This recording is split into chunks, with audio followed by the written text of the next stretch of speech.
आदमी ने कमीज उतारी और अपनी पतली काया पर नजर डाली। उसने कांपते हुए सामने की पेड़ की छाल में धंसी गोली देखी।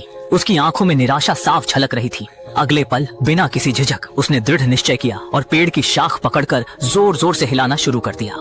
कुछ गोलियां उसकी पीठ पर गिरी, लेकिन वह दर्द सहन करता रहा। दर्द बढ़ने पर भी उसे उम्मीद महसूस हो रही थी। अब वह केवल चींटी के काटने की मामूली पीड़ा से जूझ रहा था।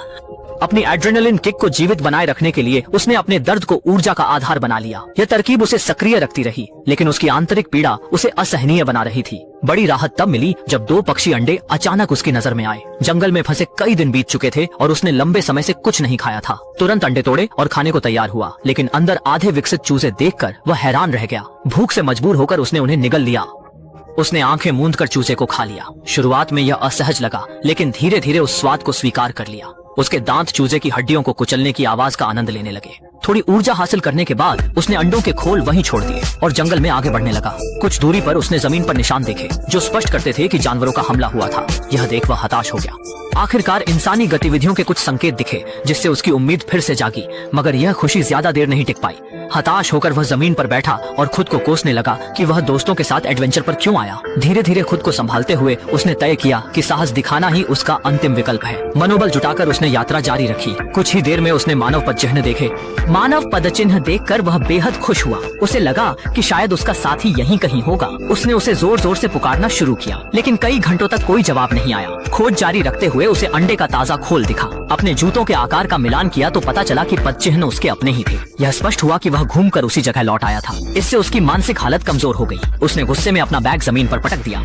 गुस्सा थमने के बाद उसे एहसास हुआ कि जंगल से निकलने का तरीका नदी तक वापसी करना था। वहीं फंसा रहा तो वह हमेशा के लिए खो सकता था। स्थिति की गंभीरता को समझते हुए उसने निर्णय लिया कि नदी पर लौटना ही उसका एकमात्र रास्ता है। वह यात्रा पर निकला। चलते चलते बिजली चमकी, आसमान गरजा और फिर अचानक बारिश शुरू हो गई। युवक इस बारिश और तूफान से इतना परेशान हुआ कि चलने की ताकत खो बैठा। हालांकि उसने साहस किया और नदी किनारे वापस पहुंच गया। युवक एक कोने में गया और सोचा कि बारिश थमते ही आगे क्या करना है। थकान के कारण वह वहां बैठा बेतहाशा महसूस कर रहा था। अगली सुबह जागकर उसने पहाड़ी से नीचे बारिश के पानी को पीने की कोशिश की। तभी उसने ऊपर से बचाव विमान की आवाज सुनी। जल्दी से वह चट्टान पर चढ़ा और लाल कपड़ा लहराते हुए जोर जोर से चिल्लाया, लेकिन घना जंगल तुरंत विमान की दृष्टि को बाधित कर गया।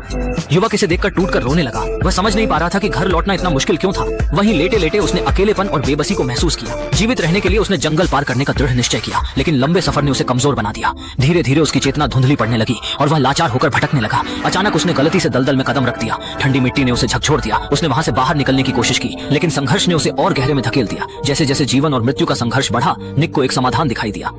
उसने अपनी आखिरी ताकत लगाकर एक पेड़ की डाल को पकड़ लिया। उसने मन ही मन प्रार्थना की कि पतली डाल उसका वजन सहन कर ले। सौभाग्य से डाल मजबूत थी। निक आखिरकार बाहर आ गया। इस समय तक वह पूरी तरह टूट चुका था। उसकी पूरी ऊर्जा खत्म हो चुकी थी। वह केवल अपनी इच्छा शक्ति के सहारे टिक पाया था। वह इतना कमजोर था कि गिरने की हिम्मत भी नहीं जुटा सकता था। अचानक उसकी नजर पेड़ पर घूमती आग वाली चींटियों पर पड़ी। उसने आश्चर्यजनक रूप से अपने कपड़े उतार दिए और चींटियों की ओर कूद पड़ा ताकि दर्द से खुद को जगाए रख सके। निक एक चमत्कारिक ऊर्जा से नदी के किनारे पहुंच गया। उसने सोचा कि नदी पार करने के लिए लकड़ी की नौका बनाए, लेकिन उसकी कमजोर हालत ने ऐसा करना नामुमकिन बना दिया। अचानक पास में एक ब्राजील कछुआ नजर आया। उसने उसे मारने और खाना चाहा, लेकिन खुद को रोक लिया। मृत्यु महसूस करते हुए उसने उसे स्वीकार करना शुरू किया। इस बीच उसकी खोज में जुटे 2 लोग जो कई दिनों से निक को ढूंढने में असफल रहे थे, अन्यथा मानने लगे कि वह जीवित नहीं है। निराश होकर उन्होंने लौटने का निर्णय लिया। उन्हें नहीं पता था कि निक वहीं पास में पड़ा था। उनकी गतिविधियों ने निक को जगाया। संयोग से उसने देखा कि वे लोग नाव से लौट रहे हैं। निक ने अपनी अंतिम ऊर्जा लगाकर खड़े होने की कोशिश की, लेकिन आवाज निकालने में असफल रहा। वह उन्हें जाते हुए देखता और उन तक पहुंचने की उम्मीद में खड़ा रहा। अचानक केविन ने पीछे मुड़कर देखा और निक को आखिरी सांसें लेते हुए पाया। तुरंत उन्होंने नाव को मोड़ा और निक को मौत के मुहाने से बचा लिया। जंगल की निष्ठुरता को देखते हुए निक की आंखें भर आईं। उसने सोचा कि सिर्फ एक लालच के कारण उसने लगभग अपनी जान गंवा दी। सौभाग्य से उसका भाई उसे ढूंढने में कभी हार नहीं माना और उसकी दृढ़ इच्छा शक्ति के कारण वह भाग्य से जीवित बच निकला।